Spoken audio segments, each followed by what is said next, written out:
तो वही आपको बता दें कि ओडिशा के पुरी जगन्नाथ समुद्र तट पर 16वें महोदधि आरती महोत्सव का आयोजन किया जा रहा है, जिसमें जगत गुरु शंकराचार्य निश्चलानंद सरस्वती महाराज के सानिध्य में यह आरती की जाएगी, जिसका प्रसारण A1 टीवी पर कुछ ही देर में किया जाएगा।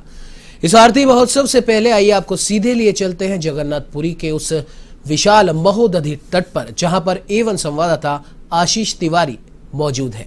आशीष जी, जानना चाहेंगे 16वां महोत्सव महोदधि आरती का मनाया जा रहा है, क्या कुछ तैयारियां वहां पर की जा रही है और क्या माहौल है वहां पर?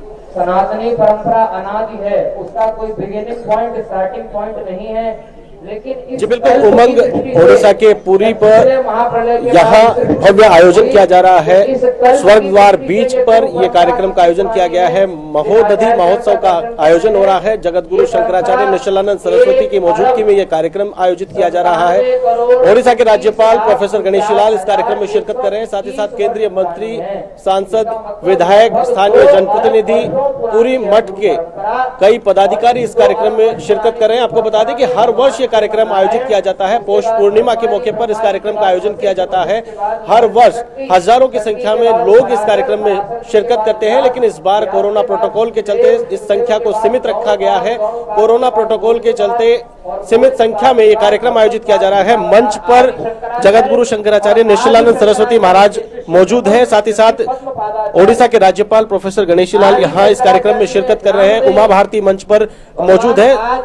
कई लोग यहाँ पर हैं, स्थानीय जनप्रतिनिधि इस कार्यक्रम में शिरकत कर रहे हैं। अब से कुछ ही देर बाद महा आरती का आयोजन यहाँ पर किया जाएगा। जिस प्रकार से यहाँ पर तैयारी की गई है, मैं दिखाना चाहूंगा। एक मंच बनाया गया है जहाँ पर जगत गुरु शंकराचार्य स्वयं यहाँ पर मौजूद रहेंगे। निश्चलानंद सरस्वती उनके द्वारा यहाँ महा आरती की जाएगी। साथ ही साथ यहाँ पर सैकड़ों की संख्या में दीपक लगाए गए हैं। 51 बड़े दीपक हैं, उसके अलावा सैकड़ों छोटे दीपक हैं। महा आरती का महा आयोजन सागर किनारे किया जाएगा, समुद्र की लहरों के पास में इस बीच पर यह आयोजन किया जा रहा है। हर वर्ष की भांति इस बार भी ये आयोजन किया जा रहा है। आपको बता दूं कि 16वां साल है, 16वां ये वार्षिक महोत्सव है। महोदधि आरती का कार्यक्रम यहाँ पर किया जा रहा है। इस कार्यक्रम गोवर्धन पीठ जगन्नाथपुरी के द्वारा यह कार्यक्रम आयोजित किया जाता है। भव्यता इस कार्यक्रम का अंदाजा इस बात से लगाया जा सकता है कि जिस प्रकार से यहाँ की तैयारियां आपको नजर आ रही होगी। यहाँ पर दीपक लगाए गए हैं। ओम, स्वास्तिक और विभिन्न कलाकृतियों में दीपक को सजाया गया है। सागर के किनारे इन दीपक से जगमग रोशनी अब से कुछ ही देर बाद होने वाली है और इसका साक्षी सभी लोग बने। इसके लिए A1 टीवी लाइव टेलीकास्ट इस कार्यक्रम का कर रहा है। ओडिशा के जगन्नाथपुरी में ये कार्यक्रम आयोजित किया जा रहा है। जी बिल्कुल आशीष जी, और ये तो खैर सर्वविदित है कि हमारा भारतवर्ष 3 तरफ से इस सागर से, इस महोदधि से घिरा हुआ है और ये हमारे तटों की रक्षा करता है और इस तट के आसपास रहने वाले लाखों हजारों परिवारों को एक हम कह सकते हैं कि रोजगार भी देता है। और पुरातन काल से लेकर अभी तक इस समुद्र से हमें न जाने क्या क्या चीजें हमें मिली है जो गाहे बेगाहे हमारे काम भी आती है। और शायद इसी को देखते हुए इस समुद्र के लिए, इस महोदधि को कृतज्ञता देने के लिए इसकी आरती की जा रही है। 16वां महोत्सव है, जगत गुरु शंकराचार्य निश्चलानंद सरस्वती द्वारा इसकी आरती की जाएगी। तो लोगों में कितना उत्साह है। हालांकि जैसा कि आपने बताया कि कोरोना प्रोटोकॉल के तहत इस बार संख्या काफी कम है, सीमित संख्या में लोग वहां मौजूद है, लेकिन फिर भी क्या उत्साह वहां देखा जा रहा है। पीठों की पुनः स्थापना भगवान आदि शंकराचार्य ने की। उत्तर में ब्रह्मा जी की पुनः स्थापना भगवान आदि शंकराचार्य ने की। बिल्कुल यहाँ इस कार्यक्रम को लेकर उत्साह देखा जा सकता है। ये कार्यक्रम आयोजित हो रहा है, काफी लोग इसमें आने को लालयित रहते हैं, लेकिन इस बार कोरोना प्रोटोकॉल के चलते सीमित संख्या में लोगों को यहाँ आने की इजाजत दी गई है। साथ ही साथ जिस प्रकार से यहाँ पर मंच बनाया गया है, मंच पर भगवान जगन्नाथ की झांकी यहाँ पर सजाई गई है। देश के कोने कोने से सनातन धर्म संस्कृति के प्रतिनिधि यहाँ पर पहुंचे हैं। विभिन्न संगठनों के प्रतिनिधि मंच पर अपनी उपस्थिति उन्होंने दर्ज कराई है। साथ ही साथ यहाँ पर बात की जाए अतिथियों की, उनके लिए बैठने की विशेष व्यवस्था की गई है। कोरोना प्रोटोकॉल के चलते अतिथियों के बैठने के लिए अलग से यहाँ पर व्यवस्था की गई है। सागर के किनारे ये आयोजन किया जा रहा है और अभी इस कार्यक्रम में संबोधन का दौर जारी है। अभी उमा भारती का संबोधन होना है, राज्यपाल का संबोधन होगा, उसके बाद जगत गुरु शंकराचार्य निश्चलानंद सरस्वती का आशीर्वचन होगा और उसके बाद महाआरती का आयोजन, जिसका 1 साल से इंतजार रहता है। लगातार 16 सालों से ये कार्यक्रम आयोजित किया जा रहा है। इस आरती का हर कोई साक्षी बने, इसके लिए लाइव टेलीकास्ट A1 TV कर रहा है। यदि बद्रीनाथ, यदि रामेश्वरम, यदि द्वारिकानाथ, यदि जगन्नाथ नहीं होते और हिंदुओं का कोविड प्रोटोकॉल है, लेकिन फिर भी लोगों में इस आरती को लेकर हमेशा उत्साह रहता है और 16वां महोत्सव महोदधि आरती का ये मनाया जा रहा है। जिस प्रकार से आपने अभी बताया कि जगत गुरु शंकराचार्य निश्चलानंद सरस्वती जी इस आरती को करेंगे, इस महोदधि के प्रति अपने कृतज्ञता के भाव को प्रकट करेंगे। और जैसा कि तस्वीरों में सीधे दिखाई भी दे रहा है, उमा भारती जी वहां पर मौजूद है और भी कई बड़ी हस्तियां वहां मौजूद हैं। राज्यपाल आपने बताया वहां मौजूद है और कुछ ही देर में इस आरती का आयोजन किया जाएगा। उससे पहले इन्हें तमाम विशिष्ट जनों के संबोधन भी होंगे।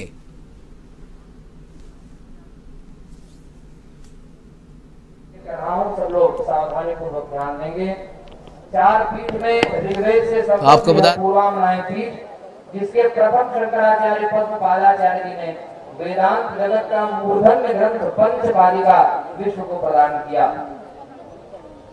श्रीमद् भागवत की श्रीधरी टीका जो विश्व विख्यात है, सर्वमान्य टीका श्रीधरी टीका, श्रीधरी टीका का प्रणयन गोवर्धन मठ पुरी पीठ के 116वें श्रीमद् जगत गुरु शंकराचार्य श्री श्रीधर स्वामी पाद ने किया। श्री चैतन्य महाप्रभु, उनके जीवन चरित्र में स्पष्ट लिखा है, श्री चैतन्य महाप्रभु रोज की उपासना में प्रहलाद चरित्र का पाठ करते थे और प्रहलाद चरित्र का पाठ श्रीधरी टीका सहित करते थे प्रतिदिन श्री चैतन्य महाप्रभु। तो श्रीधरी टीका इस गोवर्धन मठ पुरी पीठ की देन है। और इसके बाद गोवर्धन मठ पुरी पीठ के 142वें श्रीमद् जगत गुरु शंकराचार्य स्वनामधन्य श्री स्वामी मधुसूदन तीर्थ जी महाराज, जिन्होंने शक्तिपात की दीक्षा को फिर से उद्भासित किया। जब वे भगवती विमलांबा का पूजन करते थे तो प्रत्यक्ष प्रकट होकर के भगवती पूजन ग्रहण करती थी। ऐसे शक्तिपात की दीक्षा को उद्भासित करने वाले 142वें शंकराचार्य, 143वें शंकराचार्य श्री स्वामी भारती कृष्ण तीर्थ जी महाराज, जिन्होंने वैदिक मैथमेटिक्स की रचना की, वैदिक गणित की रचना की और उस वैदिक गणित में बाइनरी सिस्टम को उन्होंने उद्भासित किया। जिस बाइनरी सिस्टम को द्वयाधारी पद्धति, हमारे राज्यपाल महोदय बहुत ऊंचे गणितज्ञ हैं, द्वयाधारी पद्धति जिसका नामकरण संस्कृत भाषा में गुरुदेव ने किया है द्वयंत पद्धति, 0 और 1।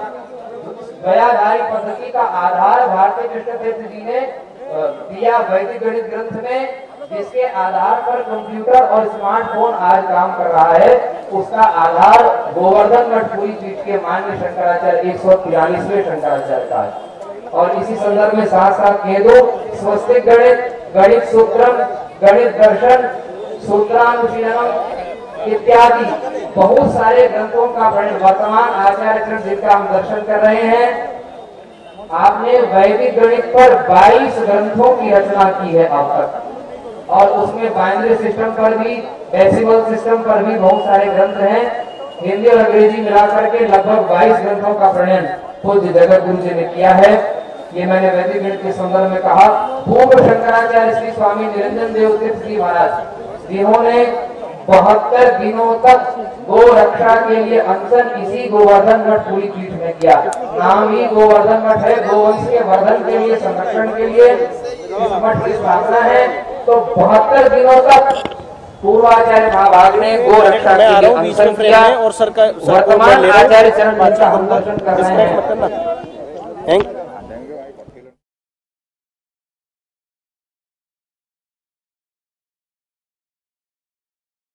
जगन्नाथपुरी के महोदधि तट पर 16वें महोदधि आरती महोत्सव का आयोजन किया जा रहा है।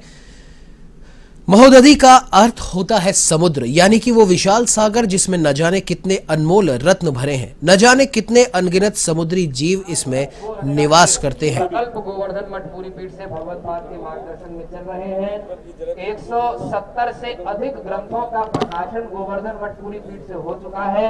स्वस्ति प्रकाशन संस्थान से 100 और लगभग 200 ग्रंथ पूरे हो जाएंगे। 30 ग्रंथ लगभग भगवत पाद के कंप्यूटर में वर्तमान समय में है। इसके साथ साथ महोदधि महोत्सव ओडिशा के इस तट पर यह कार्यक्रम आयोजित हो रहा है। कार्यक्रम की तैयारियां शुरू कर दी गई हैं, आरती की तैयारियां की जा रही हैं। महाआरती के लिए समुद्र पूजन यहां पर किया जा रहा है और कुछ ही देर बाद महाआरती का आयोजन किया जाएगा। समुद्र तट पर इस आरती का क्या महत्व है, महोदधि महोत्सव को लेकर के इसकी क्या महत्ता है उड़ीसा के अंदर, यहाँ सनातन धर्म संस्कृति के अंदर, इस पर बातचीत करने के लिए मेरे साथ मौजूद है एवन टीवी के चैनल हेड अनिल लोढ़ा जी। सर, महोदधि महोत्सव आयोजित हो रहा है, महाआरती अब से कुछ ही देर बाद होने वाली है, जगतगुरु शंकराचार्य आरती करेंगे, क्या कुछ महत्व है इसका? देखिए, जिस तरह हम गंगा की आरती करते हैं, यमुना की आरती करते हैं, पुष्कर की आरती करते हैं, तीर्थराज की, ये एक परंपरा है। 16 साल पहले जगतगुरु शंकराचार्य जी निश्चलानंद जी महाराज ने शुरू की समुद्र की आरती करने की, महादधि आरती इसको कहा गया। और ये इसलिए है कि समुद्र हमारे जीवन का आदि भी है और अंत भी है।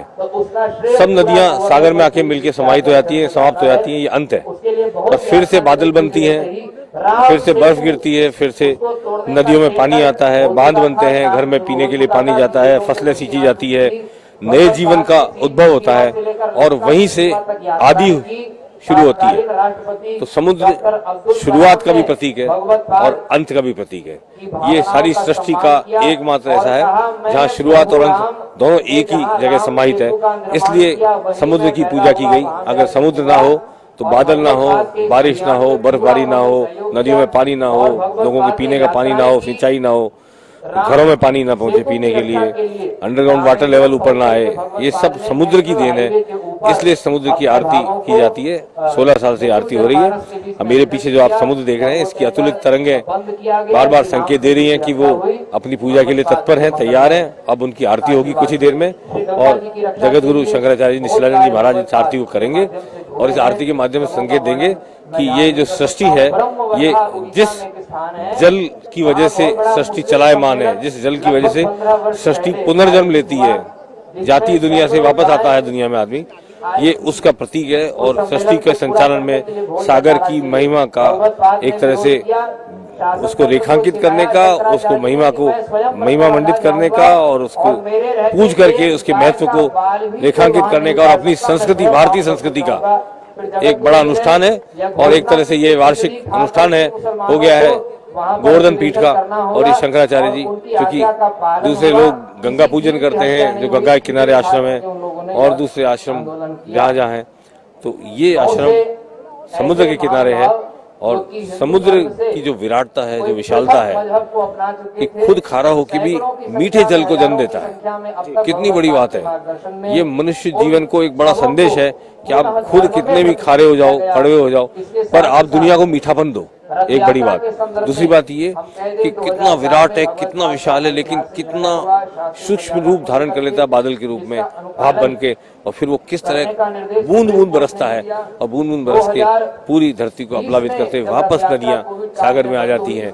हालांकि इस अवसर पर मेरे को कुछ कवियों की कविताएं याद आ रही हैं। एक कवि ने बड़े सागर को चैलेंज करते हुए कहा कि मैं एक कतरा ही चाहिए, मेरा अलग वजूद तो है, हुआ करे जो समंदर मेरी तलाश में है। लेकिन ये आदमी का एक हौसला है, लेकिन सागर को इस तरह नजरअंदाज नहीं किया जा सकता या उसको छोटा नहीं माना जा सकता। बल्कि ये जरूर एक है कि सरिता शर्मा की कविता गीत है उनका कि पानी पानी है समंदर फिर भी क्यों, एक मीठी नदी की उसे प्यास है। ये जो मीठी नदी की प्यास है समुद्र की, यही उसे वापस बादल बन के बरस कर नदी बन के नदी के रूप में वापस अपने आलिंगन में उसे आमंत्रित करती है, उसे वापस समाने का अवसर देती है। और फिर अनंत काल तक पृथ्वी चलती रहेगी इसी तरह, बादल बन बनकर ये बारिश हो कर नदियां भर भर के वापस सागर में समाहित होती रहेंगी। ये हमारे जीवन की निरंतरता का सबसे बड़ा प्रमाण सबसे बड़ा शास्त्र सम्मत प्रणाम कि जीवन निरंतर है, चलता रहेगा। सागर में नदी के समा जाने से नदी का अंत नहीं होता, फिर नदी जन्म लेती है,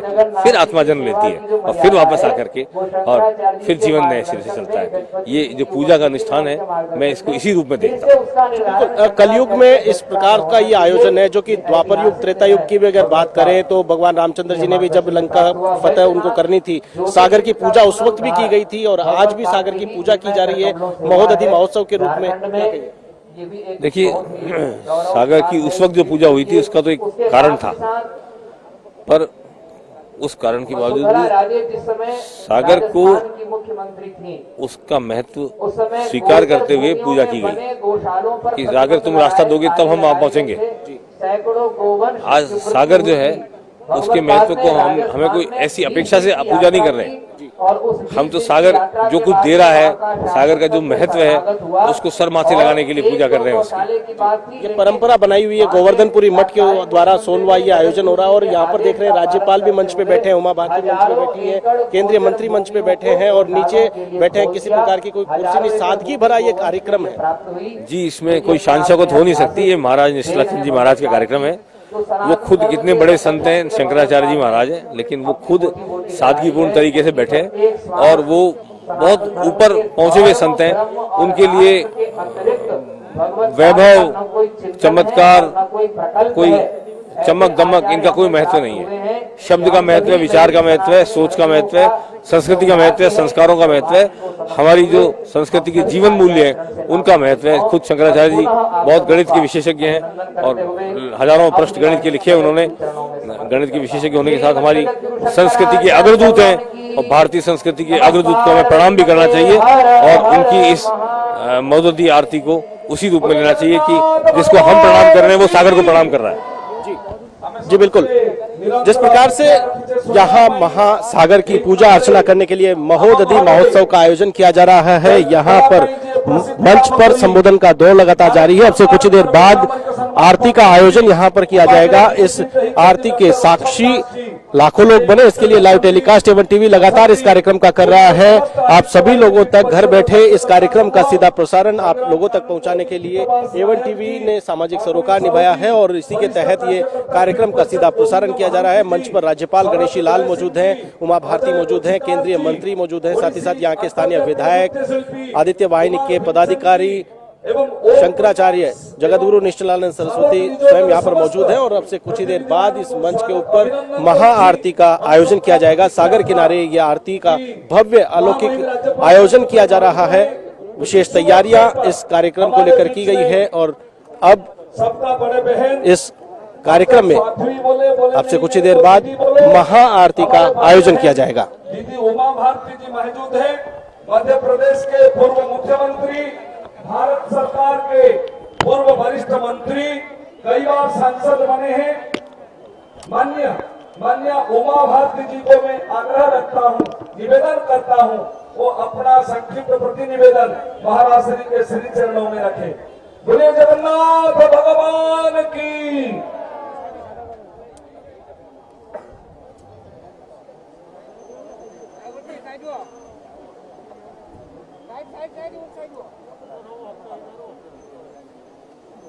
परम सम्मानीय माननीय जगतगुरु शंकराचार्य जी, इस राज्य के श्रीमान राज्यपाल महोदय, यहाँ पर उपस्थित सभी सम्मानीय अतिथिगण, बहनों भाइयों, मीडिया के बंधुओं, मंचासीन सभी सम्मानीय अतिथियों को इसलिए संबोधित नहीं कर रही हूँ क्योंकि आरती का समय होगा और आपको अन्य उद्बोधन भी सुनने हैं। मेरा तो यहाँ होना मेरी कल्पना से परे की बात है। मैं तो गंगा सागर राजनीति, गंगा जी का कलश गंगोत्री से लेके 2.25 साल पहले चली थी, इसीलिए चुनाव भी नहीं लड़ूंगी ऐसा अपने पार्टी के नेताओं से मैंने कहा था कि मुझे इच्छा है कि एक बार गंगा के किनारे भगवान नाम स्मरण करते हुए मैं गंगोत्री से गंगा सागर तक गंगा जी का कलश हाथ में लेकर पैदल जाऊं। लेकिन दुर्योग ऐसा रहा कि 2 महीने के बाद ही ऋषिकेश में मेरे पाँव में फ्रैक्चर हो गया, बाएं पाँव में, पंजे में, और वो भी पंजे में फ्रैक्चर हुआ ताकि चल ना सकूं। और उसकी फिजियोथेरेपी होते होते कंट्री लॉकडाउन हो गई, कोरोना आ गया। फिर उसके बाद जो स्थितियां बनती गई तो ऋषिकेश के ही संतों की प्रेरणा से फिर मैं फिर से शरद पूर्णिमा को चली और मकर संक्रांति को गंगा सागर पे पहुंची और गंगा जी का मिलन सागर से किया। मुझे नहीं पता था कि भवितव्य का इशारा क्या हो रहा है। माननीय शंकराचार्य जी गंगा सागर में ही विराजमान थे, लेकिन मुझे इसकी जानकारी नहीं थी। रेलवे स्टेशन पर जब मैं पहुंची कोलकाता में जगन्नाथपुरी आने के लिए, और जगन्नाथपुरी आने का प्रोग्राम ही नहीं था। अचानक दोपहर को मैंने 15 तारीख को कहा, जबकि मैं दिल्ली जा रही थी, कि नहीं मुझे तो जगन्नाथपुरी जाना है। तो पता लगा माननीय शंकराचार्य जी भी ट्रेन में हैं, लेकिन मैं उनको मिली नहीं। लेकिन मुझे लगने लगा कि अब ये कोई भविष्य का इशारा है, और इसलिए मैंने यहाँ पहुंचकर उनसे मुलाकात का समय मांगा, उनके दर्शन करने के लिए गई, उनको प्रणाम करने के लिए गई, उनका आशीर्वाद लेने के लिए गई। तब मुझे यहाँ की आरती की जानकारी हुई, तो मैंने ही कह दिया, बिना मांगे निमंत्रण मांग लिया। मैंने कहा मुझे भी आरती में शामिल होना है। और यहाँ आकर के जिस प्रकार के उद्बोधन हुए हमारे केंद्र के मंत्री, यहाँ के मंत्री, विधायक और हमारे गवर्नर साहब, हमारे मान्यवर यहाँ के संविधान के जो संरक्षक हैं, और स्वयं मेरे गुरु के समान, बल्कि उनसे भी श्रेष्ठ, क्योंकि वो जगत गुरु शंकराचार्य हैं, वो यहाँ विराजमान है। ये सब गंगा से गौ की ओर मुझे लेके आ रहे हैं, गोवर्धन पीठ की ओर लेके आए हैं। ये सब गंगा की धारा में बहती हुई मैं आज यहाँ महोदधि की आरती में उपस्थित हूँ। महाराज का कहना है कि भारत हिंदू राष्ट्र होगा, ये तो सच्चाई है। भारत आज भी हिंदू राष्ट्र है। अगर ये हिंदू राष्ट्र न होता तो ये सेक्युलर न होता। इसका सेक्युलर होना, इसका सर्वधर्म संभाव में विश्वास रखना, यही इसके हिंदू राष्ट्र की प्रामाणिकता है। जब पाकिस्तान बना था तो जो नामांकित और रेखांकित एरिया था पाकिस्तान का, उसके अलावा के हिंदुस्तान में जो मुसलमान थे उसके सिर्फ 2.5% लोग थे जो कि पाकिस्तान गए, बाकी सब यही रह गए थे। वो क्यों रह गए थे? वो कोई मिलिट्री, पुलिस या नेताओं के भाषणों के भरोसे नहीं रह गए थे। वो इसलिए रह गए थे क्योंकि उनको ऐसा लगता था कि हिंदुस्तान से अच्छा देश और हिंदू से अच्छा पड़ोसी नहीं हो सकता। वो हिंदुओं के सहारे रह गए थे। उन्हें पाकिस्तान के मुसलमानों का भरोसा नहीं था, उन्हें हिंदुस्तान के हिंदुओं का भरोसा था। और इसलिए बहुत बड़ी आबादी भारत के अंदर उनकी रही। उन्हें अपने आप को सुरक्षित अनुभव किया, उनके धर्म स्थानों का पूरा सम्मान रहा। अयोध्या, मथुरा, काशी की बात अलग थी। तो अगर ये भाव उनके मन में आया कि हम यहाँ सुरक्षित हैं, तो उसका कारण भी यही था कि हिंदू राष्ट्र है। इसलिए वो अपने आप को सुरक्षित अनुभव कर रहे थे, क्योंकि हिंदुस्तान से अच्छा देश, हिंदू से अच्छा पड़ोसी हो ही नहीं सकता है। जो हिंदू पड़ोसी के बगल में रहेगा वो सुरक्षित ही है, जो हिंदुस्तान में रहेगा वो सुरक्षित ही है। फिर जो बात आई है, जो माननीय शंकराचार्य जी का संकल्प है कि यह हिंदू राष्ट्र घोषित होना चाहिए, उसका कारण है कि इसकी स्वीकार्यता होनी चाहिए, इसके प्रति जागरूकता होनी चाहिए। क्योंकि कई बार सूर्य निकला होता है, लेकिन सूर्य लोग नहीं मानते हैं कि सूर्य निकला है, इसलिए उन्हें जमाना पड़ता है और इसकी महिमा बतानी पड़ती है। और इस देश की विशेषता ये है कि इस देश की धरती, इसकी डेहरी पर इस्लाम ने भी हार मान ली और ईसाइयत ने भी हार मानी। ना इस देश का इस्लामीकरण हो पाया, ना इस देश का ईसाईकरण हो पाया। उसका कारण भी यही है क्योंकि ये हिंदू राष्ट्र है।